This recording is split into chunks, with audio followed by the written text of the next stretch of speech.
This is Terms of Reference. I'm your host, Stephen Laddick. David Roach and Anders Hofstee are co-founders of Catalpa International, a design and technology organization which provides innovative, accessible, and effective solutions in low-resource settings. Anders has been working in the field of database-driven web application development and information science for nearly 20 years. He has led the design, development, and deployment for numerous national-level management services in both the not-for-profit and for-profit sectors.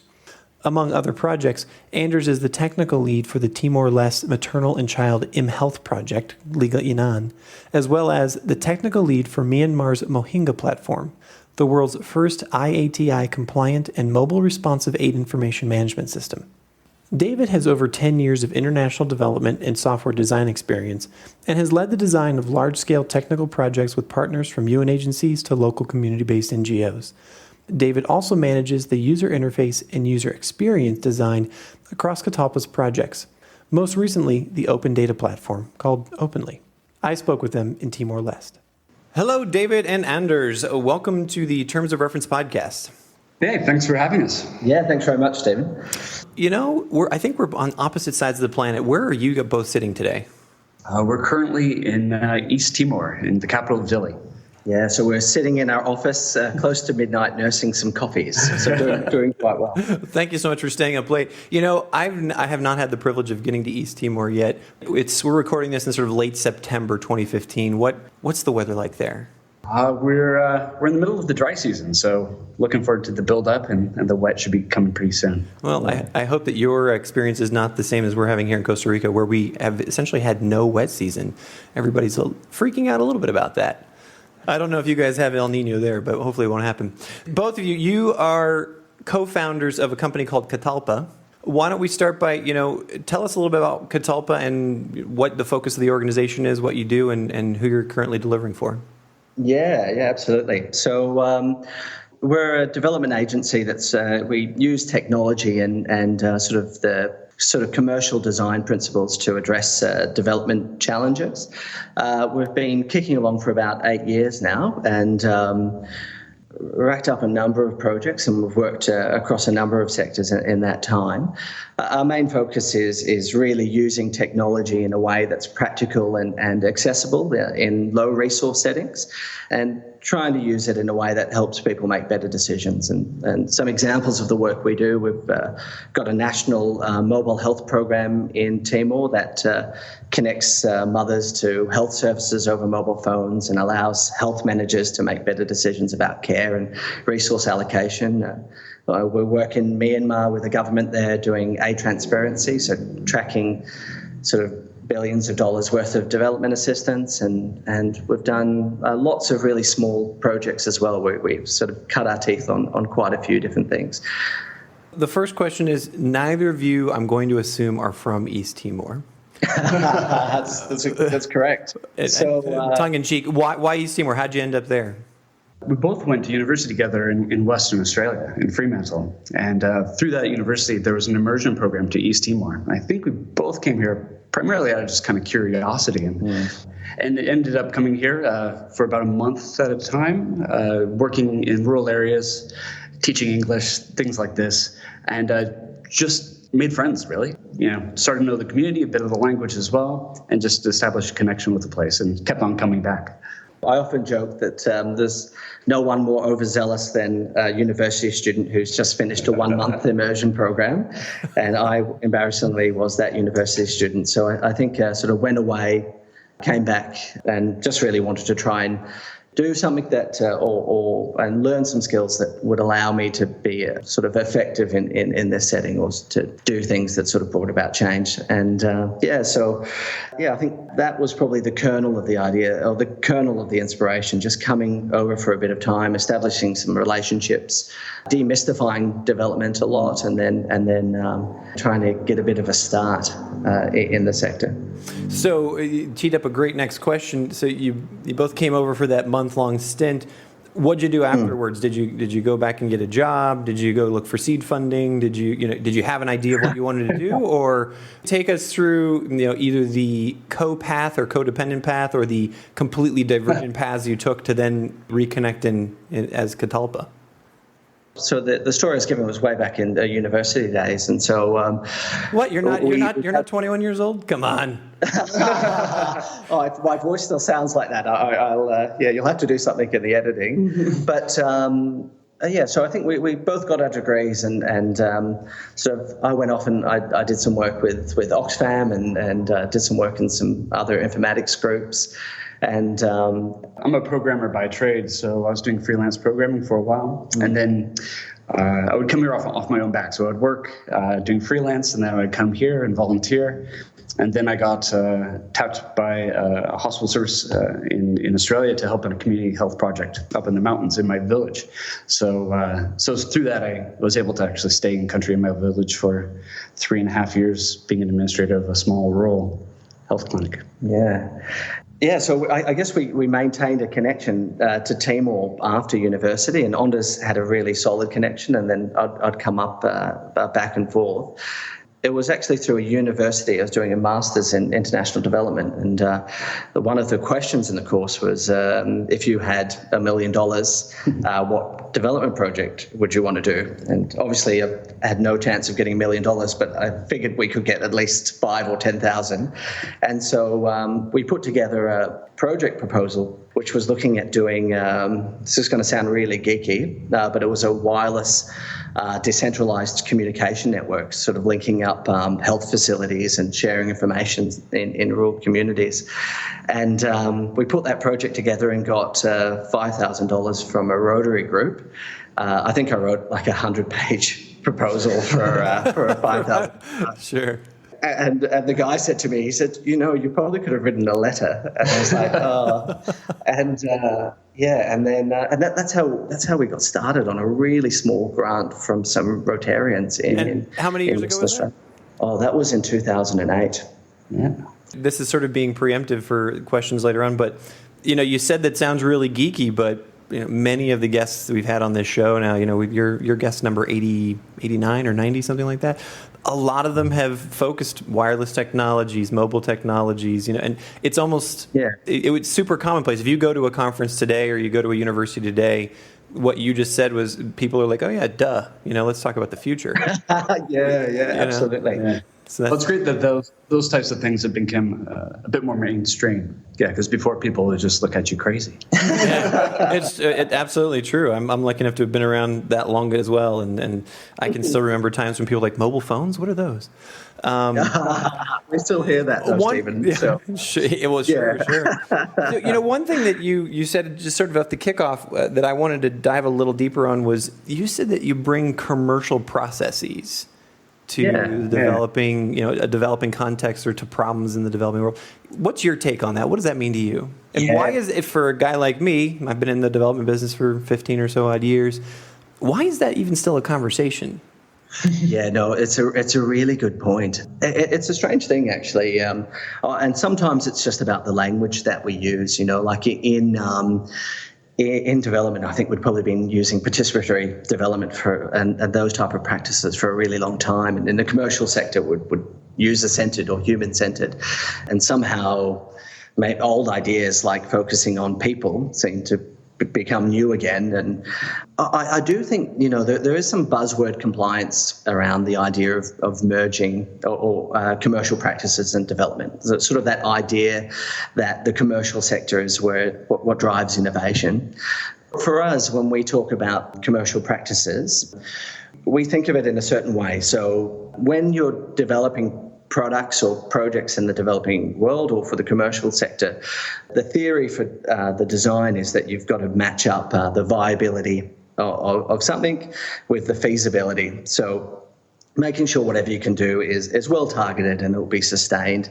I think the commercial idea, which comes into that, is that idea of desirability, and which means that you're really focused on what that means to the individual. So commercial firms and commercial organizations are really good at making people want the things that they develop because people have the freedom to choose them. In the developing world, people don't necessarily have that choice. A lot of the things that they get are given to them and they're meant to be appreciative of that. And so I think taking that big chunk of that idea of desirability, the idea of choice, and even the idea of people being able to complain about the things that you deliver. I think those are things from the commercial sector which are quite sound and which have relevance here. It's just, I think, just keeping pushing development practitioners continually thinking about people and continually trying to improve. And that's the way I guess we think about it internally. Mm. It's a classic conflict within the development community, the pushback against the quote-unquote private sector or business speak, these kinds of things. Have you encountered that with either donors or clients or anything like that, or competitors? Yeah, it's interesting. I think these words float around a lot in development. So Anders and I will be in meetings and people will be like, oh, we need to get into some PPP. And we're like, oh, okay, public-private partnership. And we're like, oh, we're doing one of those. And then people say, we really need to think about, we, for instance, work in Myanmar. We said, the government of India is reporting into our transparency platform. And they're like, that's a southern donor, that's South-South cooperation. And we're like, oh, is it? That's great. And I just think sometimes I think sometimes it's the opposite. I think we get these concepts like PPP and South-South cooperation or community-driven development, and then I think sometimes our thinking hinges on those words a bit too much. Yeah. Oftentimes the ideas are very, very, very, very similar between the development sector and kind of this commercial or software space, and it's just a matter of kind of mapping. Like when you say this word, you mean what I say when I say this word, and just being able to map between the two, you can kind of get up pretty quickly.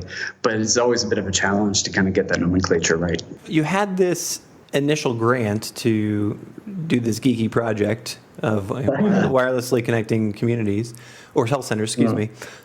Was that the jumping off point for Catalpa, for both of you? You both sort of made an agreement. You're like, all right, let's do this, or did you ease your way into it, or how did that work? Yeah, look, a lot of foolishness. I love that part of it. That's fantastic. Yeah, I think that's the key to our success. Actually, looking back on it, it's a little scary how foolish it was sometimes. So Anders and I, we started off with that project, and that project it really sort of established some of the principles and the sort of the philosophy of how we implement and do work for Catalpa. And interestingly enough, the project wasn't really that successful, but in its failure, we learned a tremendous amount. Tell me more about that, because that's always something that that's actually one of my stock questions about a time that you failed and you sort of flat on your face. What failed, and what did you learn? Yeah. So like Dave was saying, this. The whole idea was that we'd be able to connect communities using this Wi-Fi mesh network, and it all relied on this central tower sitting on the top of a mountain in the middle of Timor's highlands. So we just figured out we had some issues, and we figured them all out, and it was fantastic. We upgraded everything, but to do so, we had to take some hardware off of this tower that acted as this relay station. Brought it back to our village, fixed it all up, and we'd go out to the hillside, climb up the hill, only to see that the solar panels that powered the relay station were now gone. We're like, oh, geez, they were just, big lump in the center of your stomach, just going, oh, geez, all this work, and this is the crux of the project. And so we go back, and then we find you end up getting new solar panels and put them up there, and then we go back, and the batteries that were locked up are now gone. Oh no! And at that point, we ran out of money to buy extra hardware. But what we kind of learned was that creating that single point of dependency is creating a single point of failure, and maintaining things on the ground is really, really difficult. So from that, we kind of learned our limitations. After that, kind of focused on using infrastructure that was already existing and trying to leverage things that were already in place and work into people's workflows and things like that. So it's a failure, but we learned a lot. It's one of those things as well where it's about appropriateness, and so making sure whatever you're developing or delivering, it reflects the context in which you're delivering it. And so for us, I think one of the things we learn is that things are best when they're most simplest. And so removing as much from a project that can fail or that has the potential to be resource intensive or just difficult, if you can remove most of those things and keep the integrity of the program, then that's a really good thing to be focused on. And I think that that project as well, like we sort of made that shift as an organisation away from delivering really hardware-intensive projects to things that used mobile and SMS or mobile apps and leveraging the cloud at all times, just trying to remove as much operational complexity out of them. And because in the developing world, if you don't have the right size spanner, you can lose 1 or 2 weeks. And so, and we saw how difficult it is to maintain things in rural communities. And so now, actually, often when we see other sort of projects trying to sort of implemented or trying to be implemented in the developing world, it's sort of through that lens where we try and make sure that everything's simple, appropriate, and reflects that its context. Yeah, we there was an extra silver lining to that, which is part of the project was we're sharing internet for free across these villages, and we didn't actually know how many people were using them and what they were doing. But as it turns out, a few of the then kids, they had laptops that were donated to them, and they were, getting information, all this, and it piqued their curiosity, and they ended up getting degrees. And now they're working with us, and we're helping them become better programmers. So we have a bit of an apprenticeship program here, and it's quite fantastic that you have kids that grew up by kerosene lamp. And now they're writing web applications. Yeah, they're web developers. Let's go deeper there. I mean, you're sitting in East Timor, but I'm looking at your webpage right now. Looks like you've got some fairly sexy talent, that you've attracted there. How do you do it? What's your strategy for making the case to people? Or are these individuals who are like, they already knew that they wanted to be a part of something like this? Yeah, it's one of our core goals as an organisation is attracting talent, and even if they're and sexy talent. I'll borrow your words, Stephen. Even if they're not sexy, you want to attract them. No. Yeah, absolutely. And just advise your listeners not to look at any of our photos, but. Yeah, our first hire actually was a guy called Nicola Hoibian, and Nicola developed the tools that monitored the Large Hadron Collider, and so the particle accelerator. Just a small achievement. Yeah, I know. And so that was pretty amazing. And we were pretty small back then. So we had one scooter that Anders and I would share, and we would do most of our work at a cafe. And then now, we've got a former Xbox games developer. We're just recruiting some Google employees and guys who do high-frequency trading. And I think for us, it's about creating an organisation that its culture is exciting, innovative, and flexible, and I think you can really attract. Are these individuals sitting in East Timor with you, or are they just sort of scattered around the world? Yeah, at the moment, majority of the team's based in Timor. We've got one guy over in Papua New Guinea and another person in Myanmar, and then and the bulk of our software development actually is based in Timor, and it's been a real blessing actually, despite probably because of the constraints. Often. People will say, we can't use that because in this country, the internet's crap. And we go, yeah, we know it's crap. We have that same crap internet. And I think that's probably helped us as well. And we're just being at the coalface and being really available and accessible to people and not being able to ship a product and then bumping into that person at the supermarket who tells you what it's like. It is, it's pretty helpful. What's competition like in East Timor for software products for public-related services or, poor-centered services and these kinds of things? How do you compete? What other, I'm thinking about what other firms are doing the same kind of thing as you are, or do you find yourself sort of standing alone? Yeah, so it's a bit of a mixed bag. So there's firms that are local, and as far as that's concerned, there aren't many like us. But we compete against a lot of international firms as well. So a lot of the projects that we go for, most of them, we'll go for international tender. And so we get companies from America, from Australia that we have to compete against as well. And that, again, the fact that we're actually in country and have worked, with all of the limitations that entails has really helped us.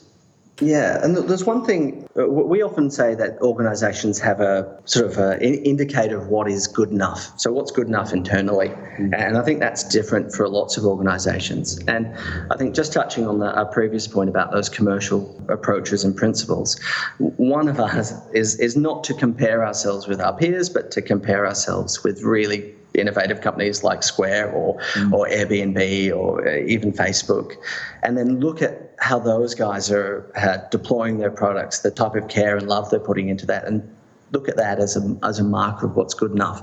And I think when you start doing that, we often compete against enterprise-based firms, and so these are organisations that are most of the time all suit and 200-page technical specification documents. And so for us, if we, making sure that all of our work, all of our applications are, incredibly usable, well designed, to the point that they're actually pretty and desirable, I think that's been one of the main points of difference.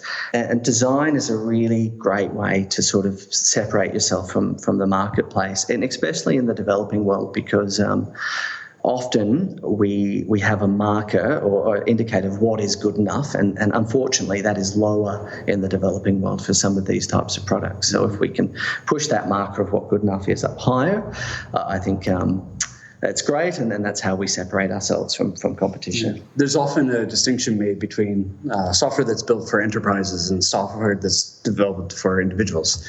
And it all comes down to the person that makes the choice for the enterprise software isn't the person that actually uses it. Whereas the commercial software, the apps you use on your phone and on your computer, those you choose and use yourself. And if you don't like it, you're going to switch. And I think that there's similarities between that enterprise arrangement and the development arrangement. Yeah, those are two key mental shifts that I'm glad you really put on the table there.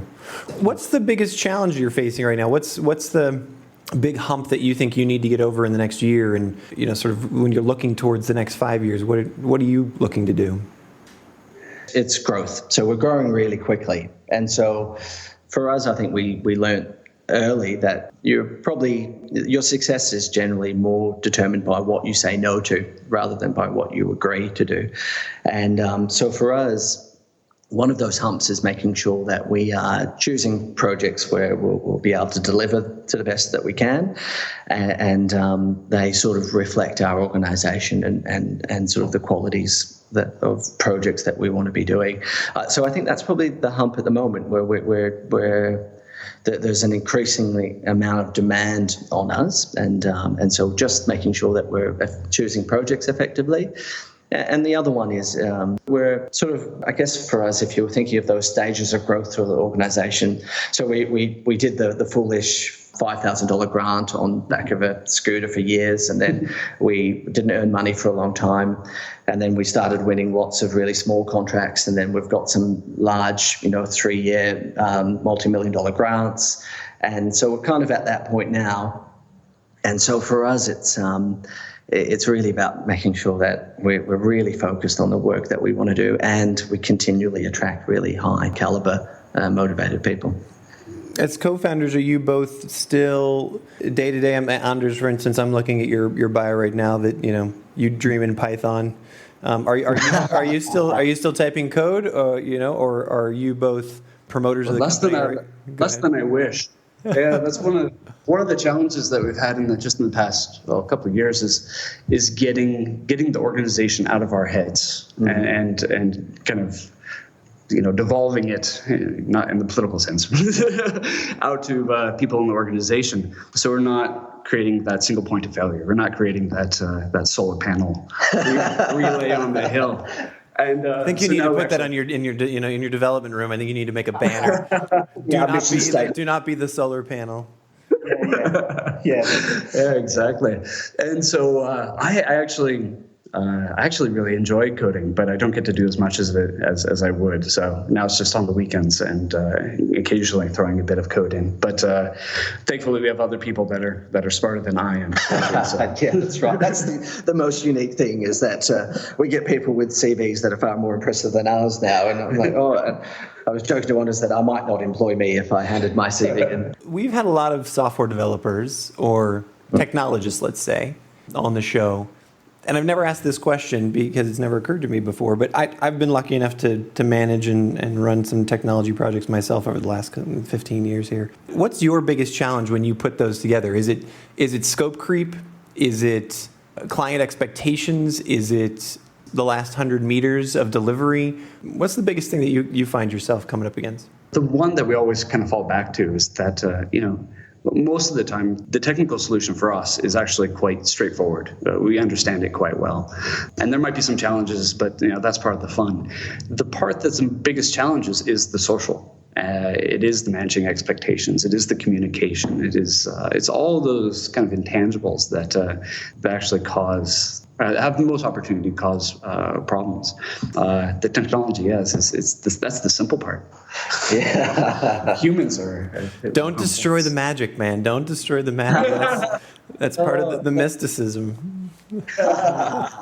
So we're in a space where sort of technology is largely oversold. So I think sometimes it's a bit all singing, all dancing. And so I think being really practical and managing expectations in a sort of clear way, there's ways that you can achieve that, and it's about your design process and so what we try to do, as most software firms will do, it's about, we try to get away from sort of large 200-page technical specifications that people don't read, but really focus on, this might sound simple, but just working with our stakeholders and our beneficiaries and just drawing what the user interface will be and allowing people to experience it through simple drawings first, and then taking that and sort of iterating on that, and then turning that into a wireframe, and then into the mock-up for the interface. And by focusing on that interface first,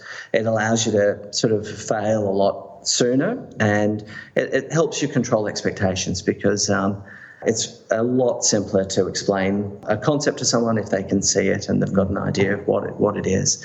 And I think sometimes with tech projects, they hide too much in documents, and then when people actually experience it, then it doesn't meet their idea of what it was meant to do.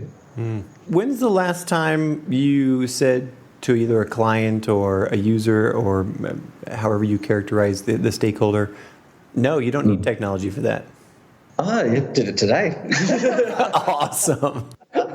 We were just looking at some mobile scanners for measuring anemia. So like taking photos of the eye and measuring so you can pull down an eyelid and look at the color and measure someone's the color of the redness of the eye to work out how if they're anemic or not.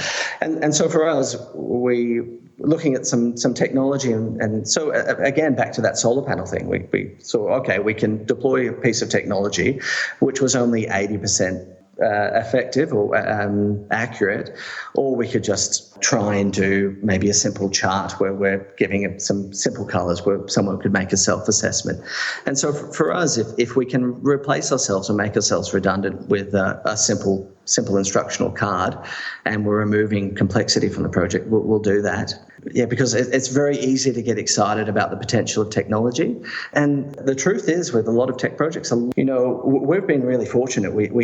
I said we had that first failure when we began, but we've been really successful. But the reality is that, a large majority of them fail in the developing world.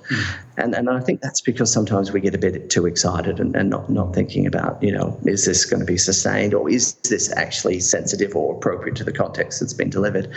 Because it's technology is sexy and exciting, but sometimes you can solve a problem a lot quicker and simpler using. A lot of times there's off the shelf things that people can use even just to get started. So we're not, what we produce isn't for everyone, and so oftentimes we'll have local NGOs or even smaller international NGOs coming to us saying, how do you solve this problem? And we'll say, well, you can use Google Sheets and surveys and SurveyMonkey and things like this, and just trying to find low-cost solutions for them, because they don't necessarily need us to do it. They can do it themselves. Mm-hmm.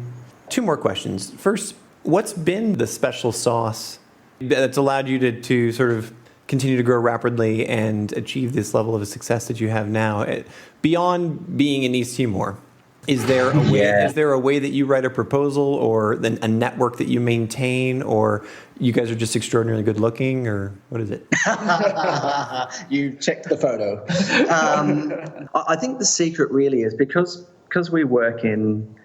So we make sure we build really high quality products. That's first. So we've always made sure we separate ourselves in the market by quality, making sure whatever we do always looks better than everyone else, and it's a high quality product. I think that's one way that we've continually sort of separated ourselves.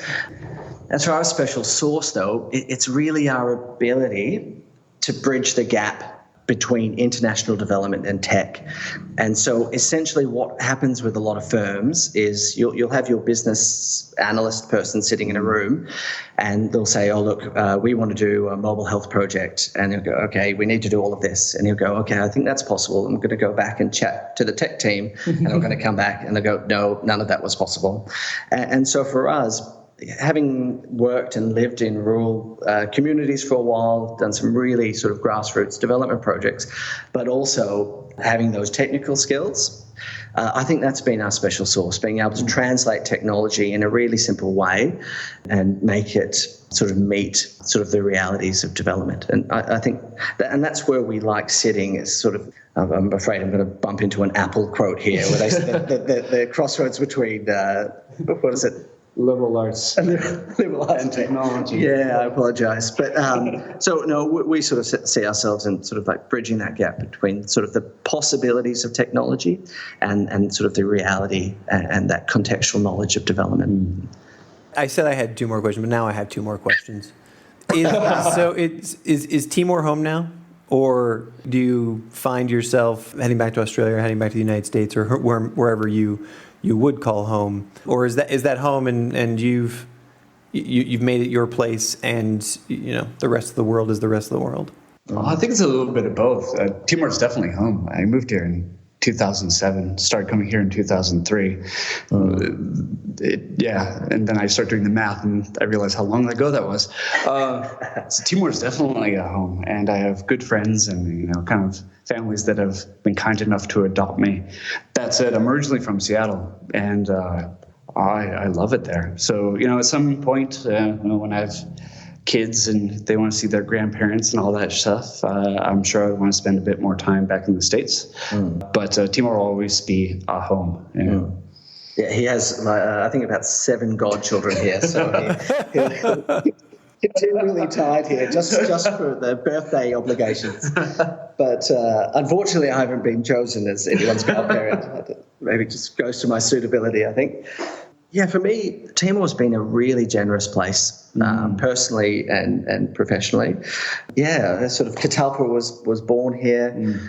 We cut our teeth here on a lot of our projects, and actually met my Australian wife here at a restaurant. And I met my wife up in the mountains, even though she happens to be from Seattle as well.